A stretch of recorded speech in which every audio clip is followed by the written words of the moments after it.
Hello, everyone, and welcome to our Parenthood Podcast. This is your host, Dennis, and minus my wife, Tammy. Sayang, she couldn't make it today dahil nakalimutan niya may shoot kami. May interview ngayon. But because this was also spur of the moment, because we felt so good about seeing a lot of young people today, teenagers, high schoolers, college students going into business. And this is actually a rare thing. And that's why I wanted our neighborhood, our neighbors, to, to get to know uh, a business that was started by young people during the time of the pandemic when everybody's complaining about business. And maybe have a sneak peek of their company, also the parenting styles of their parents and how they're able to do this. So I'm excited to have with us the founders, Naks naman, and the CEO of the Yummy Tutami. Okay?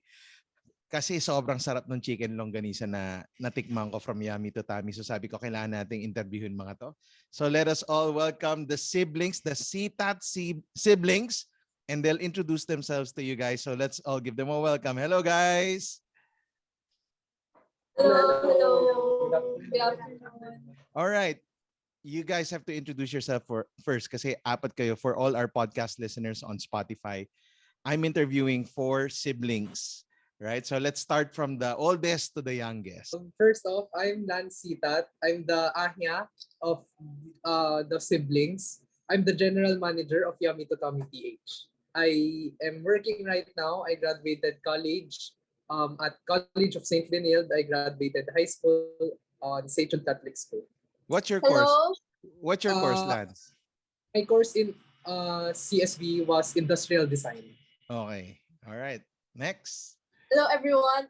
I'm Sytat, the ate of Yummy to Tommy. I'm currently studying at De La Salle University. Currently taking up BS Psychology as my major. All So right. my role in Yummy to Tommy is the CEO of the company. Yun. Yes. And you went to the best school in the Philippines. De La Salle University, guys. All right. Let's go to the next one. Hello, I am Sytat. I am currently studying in St. Jude Catholic School. I am grade 10 and I am the COO of Yummy Tutami. Okay. And the last one? Hello, I am Sytat. I am currently at grade 8 and I'm the Chief Production Officer. Ayun. Siya raw yung nagtatrabaho. Yung bunso lang daw nagtatrabaho. Lahat sila maganda yung titles. Pero yung nagpro-produce talaga yung bunso. Okay, si Linnea. Linnea. All right. So you guys are siblings. You guys are young. If you guys are watching this on YouTube, you could see that they're very, very young. And you started a company called Yummy to Tummy PH, right? And I maybe share to our listeners how this all started. What made you think of this business during the pandemic? So last year, last May, it was our mom's birthday. It was our mom's birthday. And then sa table, we were kasi may dessert kami, parang pastillas, and then we reminisced those memories that we had before. We reminisced those memories we had before. And then sabi ni mom, nagkwentuhan kami na, oh, di ba, naalala niyo ba na dati, kasi me and Linel, our dad gave us the chance to sell yung mga biscuits, mga water sa Binondo, sa may Tetuan Street, Manila. Okay. So meron kaming small stall doon, kaming dalawa. We were reminiscing that time, May 2020, during mom's birthday. And then naisip namin na, oh nga no, why not let's do it again? Pero part 2 naman with us 4. So, May 2020, we started Yummy to Tommy. Yung first product po talaga namin was pastillas. Before, we were selling also Yema, naglalakad-lakad kami doon sa Tetuan Street, Binondo, ganyan. May hawak-hawak kaming parang tray, yan. Tapos, oh, bili na. We were their age. So, wala naman kayong placard nun. Wala kayong placard nun na pang-aral lang po, pang tuition. Meron sa likod namin parang kids at work. Parang kids Oh, really? at work. Okay, that was cute. So effective. Effective. Marami kayong nabenta, malamang. Effective. Yeah, effective. Effective naman. And yung goal talaga, pero yung primary goal talaga of this Yummy to Tummy was not the monetary monetary return. It's more of yung para mas maging close po kaming apat. Mas maging close. Wow. So, wow. Okay. So you're saying that, first of all, this was an idea because of an experience you guys had when you were young. And that's why you started this Yeah. company. No? So now you have this chicken, one of the best chicken longganisa I've tasted. All right. So you're saying you started a business kasi gusto niyo maging close, magkakapatid, no? For sure, nag-aaway-away din kayo dahil sa negosyo. Tama ba? Or baka wala naman, sa sobrang bait niyo, hindi kayo nag-aaway, wala naman. Or what is it like, the experience of running a business with your siblings and all of you are, this is just a side hustle that you guys are making? Yeah, it's like a side hustle lang talaga. And when it comes to yung away-away na you have mentioned earlier, hindi po kami like totally away talaga. It's more of reminding each other na, okay, we have to set our priorities and we have to compromise. Kumbaga, meet halfway na lang. Ganun po. Okay. So paano yan? Kunyari, busy si Shobe at saka si Ahya. Tapos toka nila yung trabaho tapos hindi nila nagagawa. How do you guys deal with that? Like, would your parents be there to, or it's just the four of you really just doing this?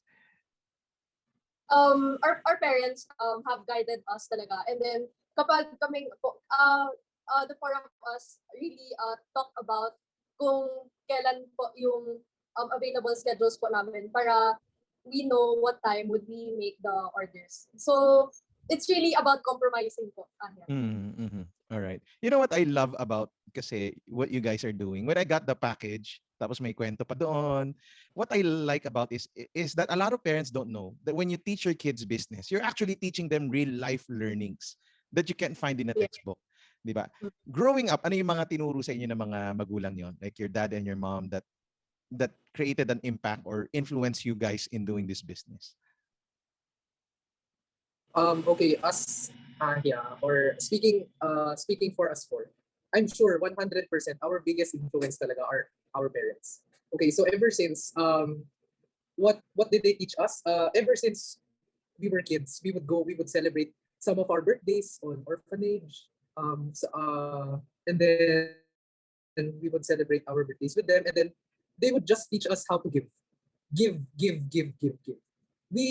We were born with a silver spoon. And yung teachings po nila sa amin na if we have these blessings, if you receive blessings, you should give more. You give more. And then have faith, have patience. And then ito yung pinaka-biggest na lesson na tinuro sa amin. One time, actually most days, whole day sila nasa work. Whole day sila nasa work, and then every time they would come home, hindi nawawala yung smile at yung tanong nila sa amin na, oh, how was your day? How was your day? Ganyan. Kumbaga, hindi ba hindi nila pinapakita yung hardships nila. Pero more on, yeah, I saw in your packet na you guys also give to charities, right? And Yeah. so how did that came about? Parang why think of that? Especially for a startup like you guys. Syempre, lalo na pag Chinese mag-isip, di ba? Dapat kumita muna ito bago tayo magbigay, di ba? Pero you guys are doing the opposite. And how did that came about? Sino nakaisip? Kaninong idea yan? It all actually started sa yung isang orphanage na pinupuntahan po namin nung bata pa kami, which was mentioned by Ahya earlier. Dati po kasi we were celebrating our birthdays doon, and we were just like giving. And then when Yummy to Tummy started, in the middle of Yummy to Tummy actually, we started like a project entitled Y2T Cares or Yummy to Tummy Cares. And then yun po yung we gave you like a package, and then there's like explanation there, our mission, our vision, our objective. And then we asked around kung saan po, kung sino po yung mga beneficiaries na we could share, we could give.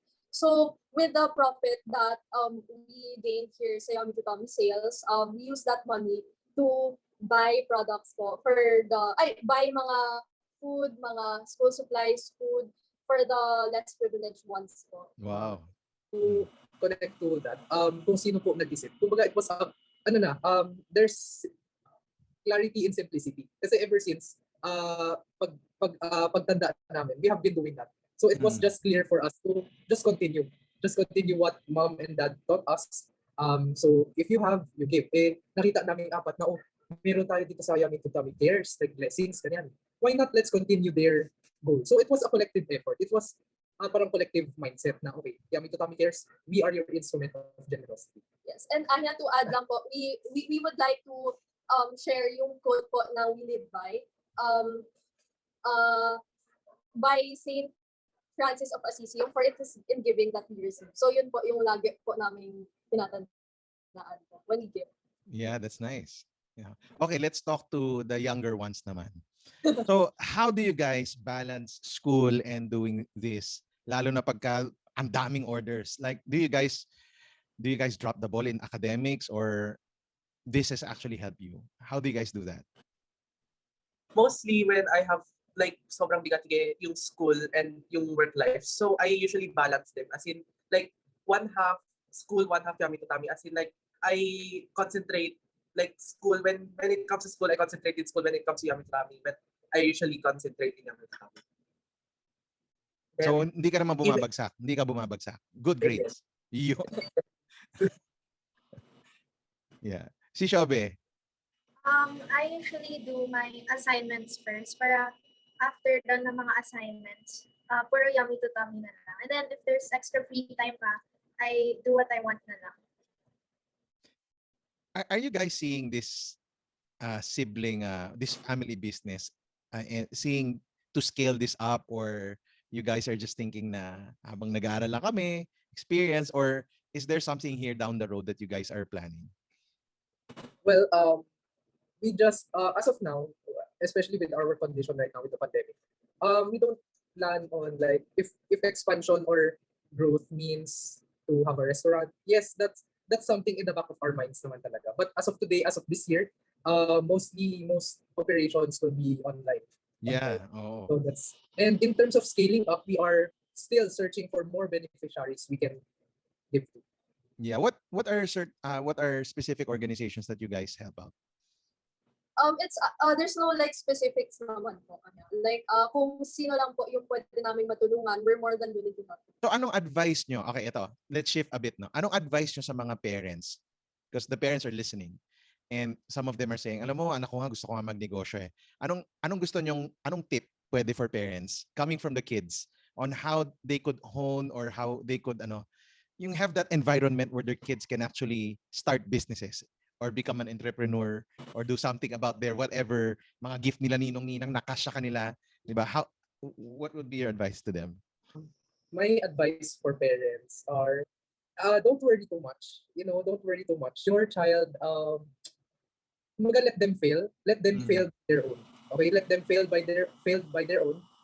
Teach them the values that won't let them fail super duper hard. Alam mo yun?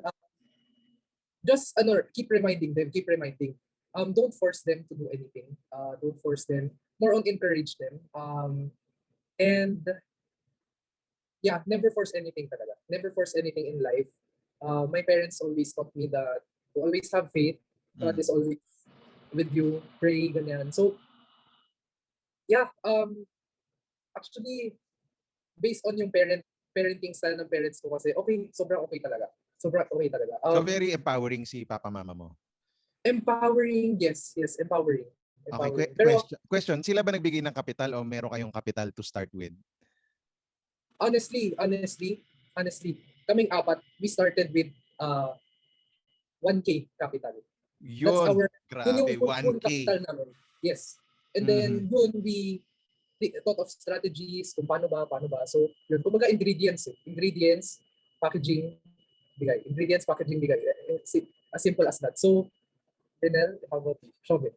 So, to add lang with what Anya mentioned, because ang dami niyang mga insightful na sinabi na, which is very true naman, na I totally agree. And for me naman, siguro when it comes to parents, i-remind lang siguro nila yung mga anak nila na whenever may goals sila or dreams yung mga anak nila, I think it's nice to let their children know that life is really too short, and if they have like goals and dreams, like let them know na they can do it, ganon. Mm. And whenever they encounter any problems and even lose motivation, just tell them na remember the reason why like they started it in the first place. Mm.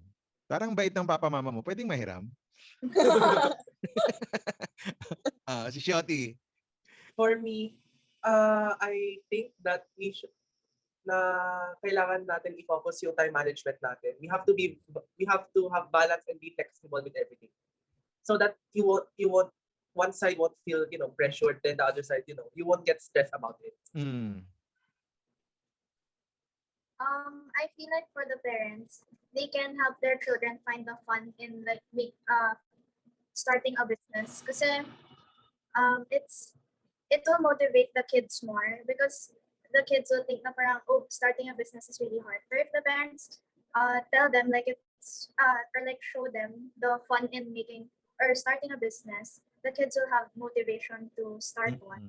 Yeah. I think it's different though when parents are very supportive sa Yeah. kids nila sa mga ganyang project that honestly, di ba, it can fail, it can actually earn, but having that space where kids feel safe to experiment, to take risks, kahit small risk, di ba, 1,000 lang naman. Pag nalugi to, 1,000 ang nawala. Di ba? Pero pag kumita to, di ba, pwedeng 300, 500,000 ang kinita nito, di ba? So, and I think as parents, guys, for those listening, I think we need to believe in the potential of our kids. Now we've got to see the hidden gems or treasures that they have.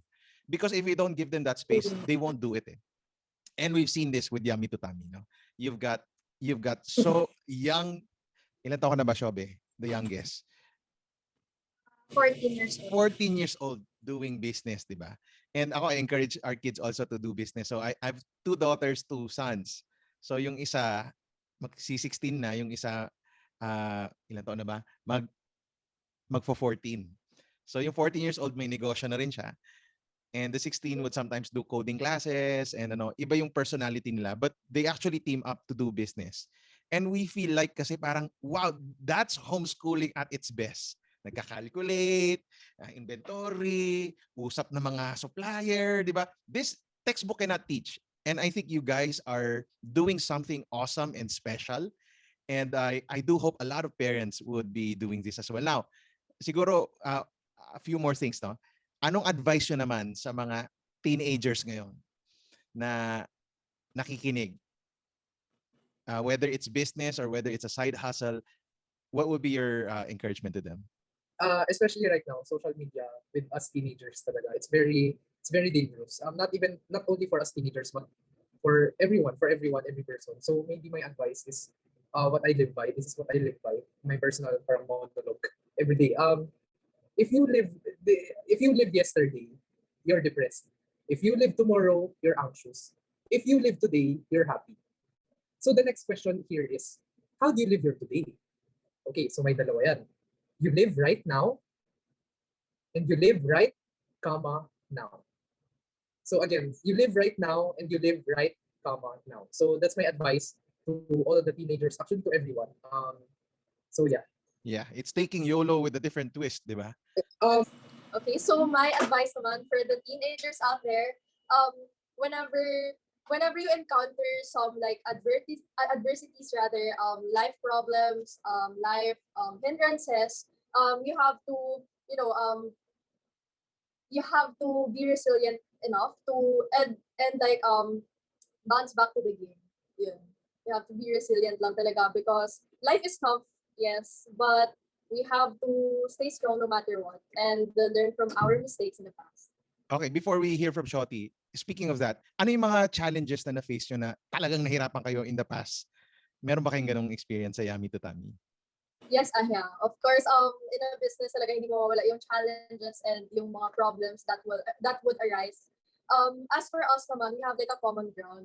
It's since Ahia's working and then 3 of us are studying. Syempre, iba-iba yung mga schedules namin, iba-iba yung mga free times namin. So, as mentioned earlier, with the different schedules that we really have to compromise and meet halfway in order to accomplish yung mga orders ng mga customers.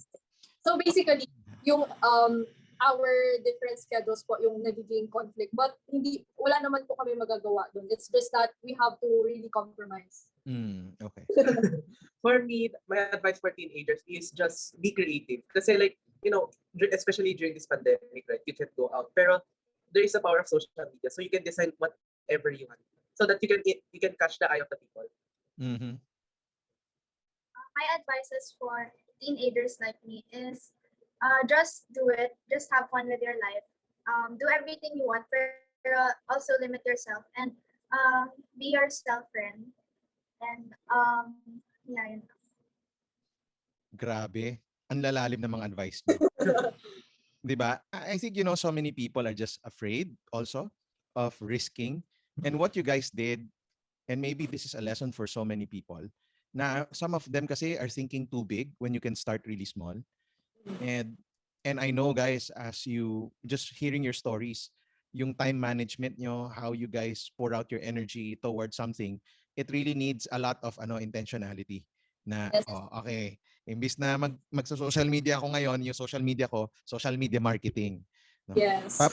Paparinig ko nga to kay Mika, yung second daughter ko, imbis na nagte-Taylor Swift. No, joke lang. So, 'di ba? So Swiftie yung pangalawa ko eh. No, so but may Swiftie ba sa inyo? Wala.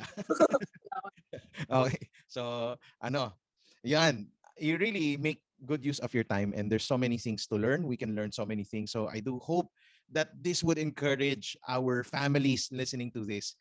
If the Sytat family can do it, the siblings can do it at a very young age, as young as 14, di ba? Everybody can do this. But again, it goes back to ano bang values nyo. No? And I love, ako take home ko dito, yung sinabi nyo kanina na seeing your parents having that heart to give and just give. You guys started a business that would be a blessing to many people. No? And I have been personally blessed by your chicken longanisa. And I've seen some of the organizations that you guys have been giving to. And I know di ba minsan kasi nahiya yung mga tao, hindi naman ganun, hindi naman million bibigay ko sa organization. But again, everything starts small. Your Yummy to Tummy started with pastillas, di ba? Or whatever, di ba? Napakaliit. Yes. But it can actually grow big and it's a multiplier. And so is generosity. It's also that value that you guys have. So guys, I just want to thank you for doing this, for doing not just the podcast, but for doing such a wonderful business and being a model to the next generation. I want to thank your parents, si Uncle Auntie. Thank you so much for raising kids like that. Baka pwede na kayo magpa-masterclass. Okay, kung paano magkaroon ng mga batang nagnenegosyo. Diba? Because it's really a rare sight to see kids doing that today and young people doing that today. All right, so thank you guys. Where can they find your chicken longanisa? Please, ayan, si Chief Producing, si Chief si Chief Production. Our Facebook page is yummy2tummy_ph and our Instagram page is yummy2tummy. All right, we're going to put the link below. Guys, please buy their chicken longanisa. At wag na kayo humingi ng discount dahil binibigay nila sa mga nangangailangan ang part ng earnings nila. So, guys, actually, go Lance. With your podcast po, we are giving away 10 voucher booklets po. We are giving away 10 voucher booklets po. Okay. Mga discount vouchers po yun for your 10 lucky listeners po. Sige, give me the details of that voucher. We'll put it on the description below. How they can get their baka ako gumamit ng voucher. Joke lang. Natikman ko na, meron pa ako. Yeah. And actually, we have other products also, not only chicken longanisa. Oh, we have longanisa, cheesy pastillas, banana muffins with streusel toppings, churros, cheesecake. Check everything out sa page po namin. Okay, check it out. Yummy to Tummy PH. Sa akin kasi, Yummy si Tammy kumain. That's my wife, si Tammy. All right, so guys, please visit their page. Please order. Please support local businesses, especially mga pandemic birthed businesses just like this one. And I do hope this has encouraged you guys. Thank you so much to the Sytat siblings. Thank you so much, Thank you Aya, so for much. having us. Thank We're you. really grateful and blessed to have this opportunity po, Aya, talaga. Thank you so much. All right, guys, if this has blessed you, this has encouraged you, this has done something in you, please do share it to your fellow parents. sa mga parents association dyan na naghahanap kayo ng mga ways to encourage your kids to become entrepreneurs, I think this podcast would really help them if you could let your kids listen to this one. Also, just as a favor, guys, Spotify now has this ranking. If you go to our podcast site, meron pong star doon, pindutin nyo, piliin nyo po yung 5 stars so that it can go up and more people will be reached. If you're listening in iTunes, please leave a review. This would help the show so much. And because this is also a special episode, we'll be airing this on our YouTube at Act Like a Man Philippines, and go to the playlist, Our Parenthood Podcast. All right. So thank you so much, guys, and God bless to everyone. Thank you so Bye. much. God Thank you bless po. everyone and stay safe.